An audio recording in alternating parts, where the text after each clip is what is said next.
Thank you for joining us today for another exclusive interview sponsored by Imovit. Help your horses reach their maximal potential with Imovit's line of natural homeopathic products. I'm your host today, Aurélien Drumia.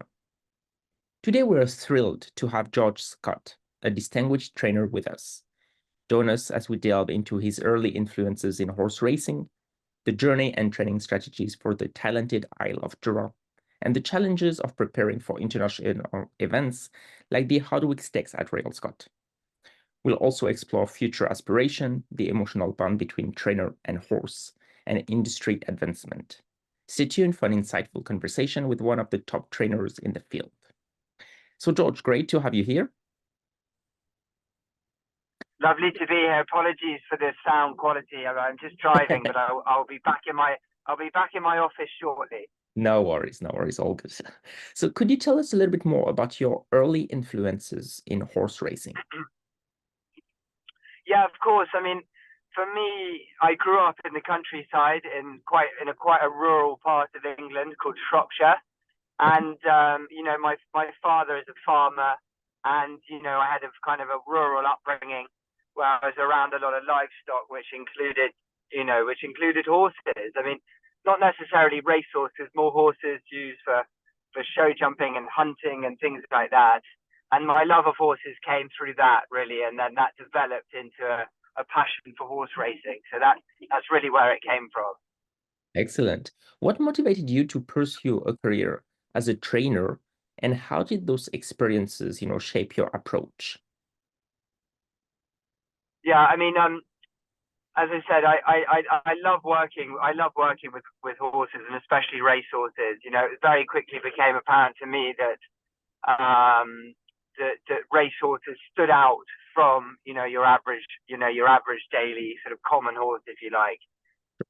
So it was very much that I wanted not necessarily just to work with horses, but with race horses.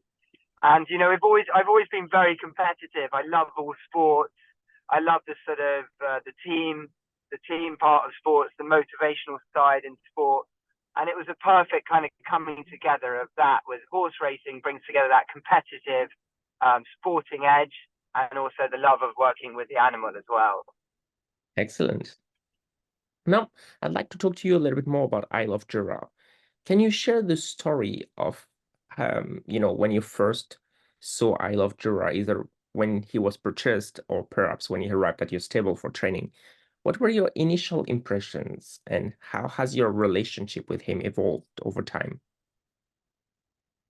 Yeah, Isle of Jura was part of a Godolphin dispersal sale, which was due to take place in Dubai, but due to some regulations at the time, they weren't able to ship the horses to Dubai, so they decided to sell the horses here in Newmarket. Actually at Ascot. But as a result, there were about 30, 40 horses, and they were all stabled just outside Newmarket.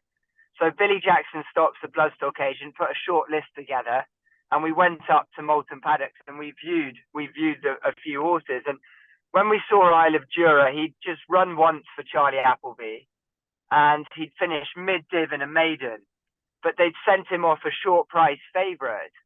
So, it was clear that he was well regarded in the stable. Anyway, he was a beautiful, big horse, but he looked a little bit wintry. He'd obviously had a couple of niggling issues and he'd been out of training. But he was just the type of horse that we felt that with a bit more time, he might well improve.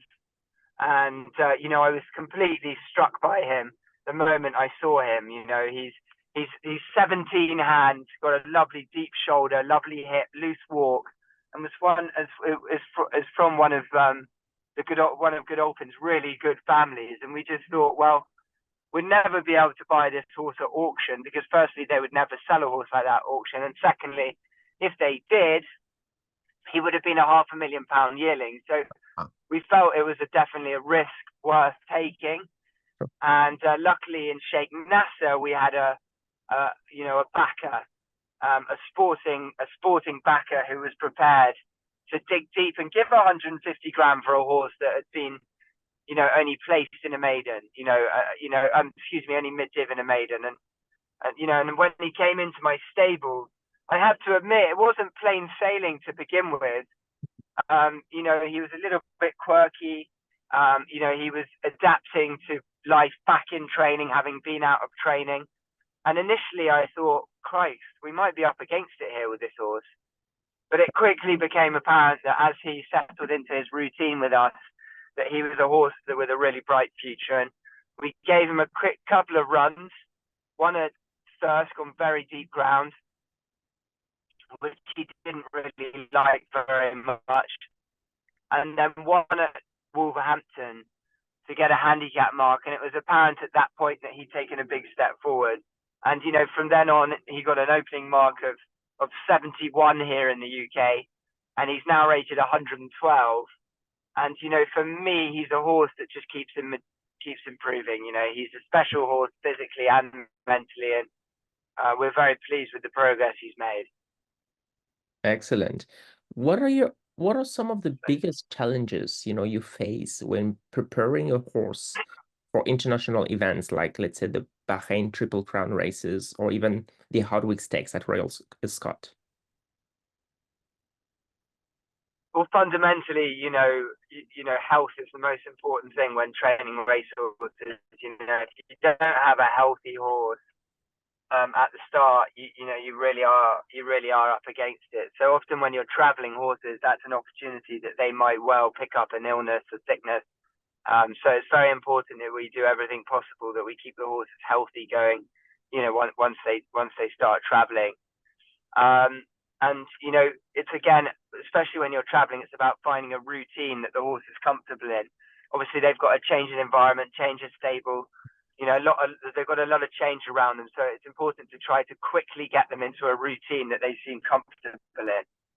With Isle of Jura, actually, he was trained on the training track out in Bahrain, and he very quickly became comfortable in that routine with Rosie Jessup on. So yeah, for me, it's all about keeping the horses healthy and keeping them in a nice routine, which they're comfortable training it daily. Fair enough. Could you share with us some insights of Isle of Jura's current form, preparation leading up to the Hardwicke Stakes at Royal Ascot? Sure. Well, the nice thing about Isle of Jura now is he's had a prep run. He ran at Goodwood last week, as you saw, and he won the listed race there. And from here on in, it will really just be a matter of keeping him ticking over. He, he's a big horse, but he's a light framed horse. So, he'll probably move back into some faster work at the middle of next week. And, but we certainly won't be pushing him too hard. He doesn't need a huge amount of hard, fast work. He just needs a nice, constant, he just needs a sort of a simple routine where he's ticking over every day. I think in Bahrain, during his last 3 starts, I think he only worked once or twice in the period of 3 runs. He's that type of horse. He keeps himself fit and happy. So he's not a horse that we're hard on at all. Very well. What sets him apart from other competitors in that field? What makes him a potential champion in the making? Well, he's got a long way to go to be a top horse in Europe. I think the reality that is the reality. And I'm not saying that's not unachievable for him, but for me to sit here and start to profess as to why he might be a champion would probably be jumping the gun slightly. He's a winning machine at the level that we've campaigned him at. There's no doubt about that. But he very much has a stiffer task ahead of him now. He's going to face better horses on their own turf, and we'll see. But going back to why might he be a very good horse? Well, he has an exceptional pedigree. Both of his brothers are Group 1 winners. His sister's won 2 of her 3 starts, and he's bred by the top operation in the world in Godolphin, and it just might be that they've let one slip through. Not that they're going to worry about gelding too much, I have to admit. He's physically, he's a very, very imposing horse. He's a giant, to be honest. And he's got plenty of action and plenty of fluidity in his action as well for a big horse. So you know, he's got a lovely pedigree and he's got a great physical. And, you know, as you say, like, he's on a trajectory to be a top horse, but he's certainly not there just yet. Okay. And if you could describe him in 3 words, what would be those words? 3 words. He's imposing. Um, he's kind, and he can be. What's the word? He can be. He's a bit soft sometimes. You know, he's soft. He's like he's a little bit tentative about life. You know, he needs looking after. He needs model coddling. That's Do you have any specific training, or strategies for him for his performance in the Hardwick Stakes, at least implementing it? No, I just think with him, it's just a matter of keeping him fresh and happy. You know, Oh, not overtraining him. He doesn't like being real. He doesn't like being hard trained. You know, he's easy. He's an easy horse to keep fit. And I think with him, it's just a matter of keeping the wheels ticking.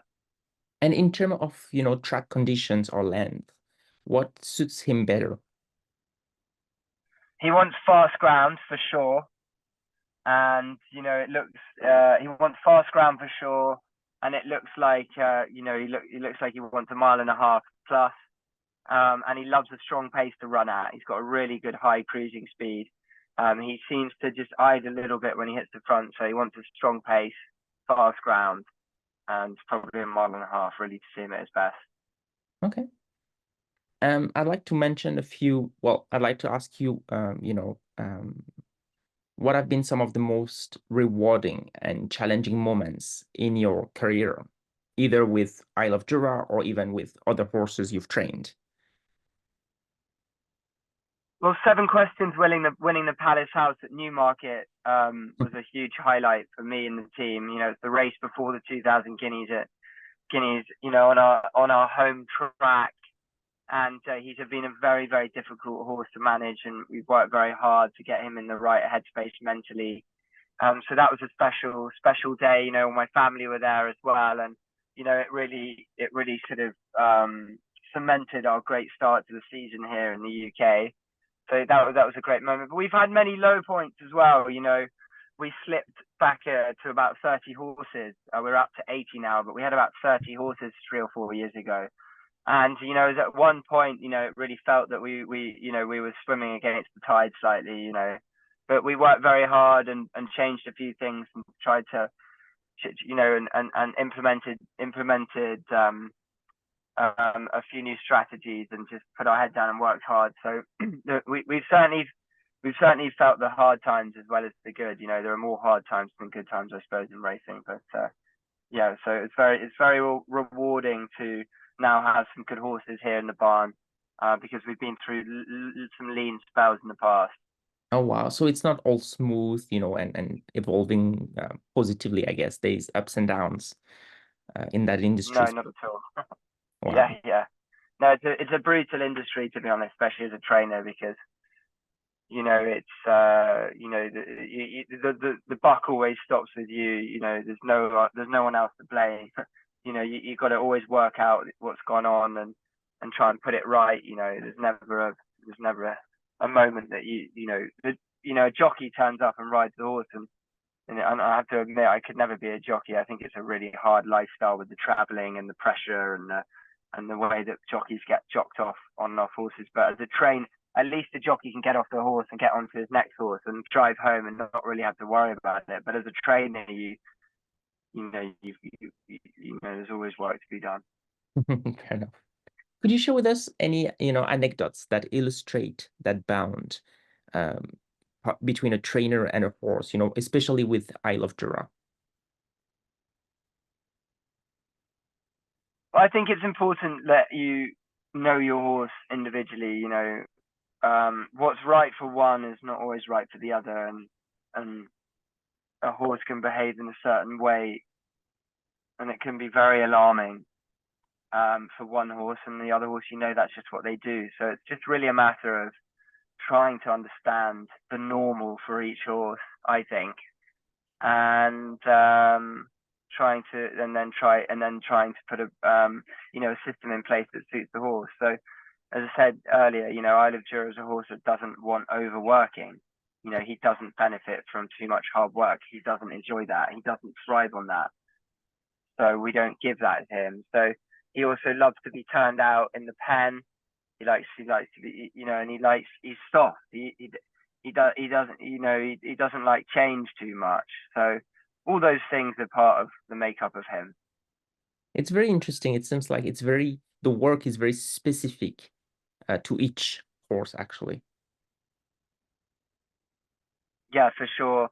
I mean, you have different sets of horses kind of doing the same thing, but each horse is certainly, for me, anyway, I feel every horse is on it, is on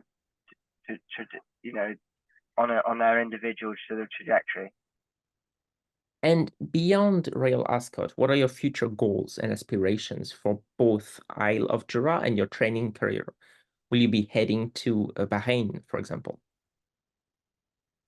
Yeah, absolutely. No, we'll certainly be. I mean, it's going to be a big part, and it has been so far, but it's a big part of the stable to travel horses internationally. We first and foremost, we really enjoy it. It's very exciting to see new places and try to compete with other jurisdictions. So we'll be doing that. We'll certainly be back in Bahrain.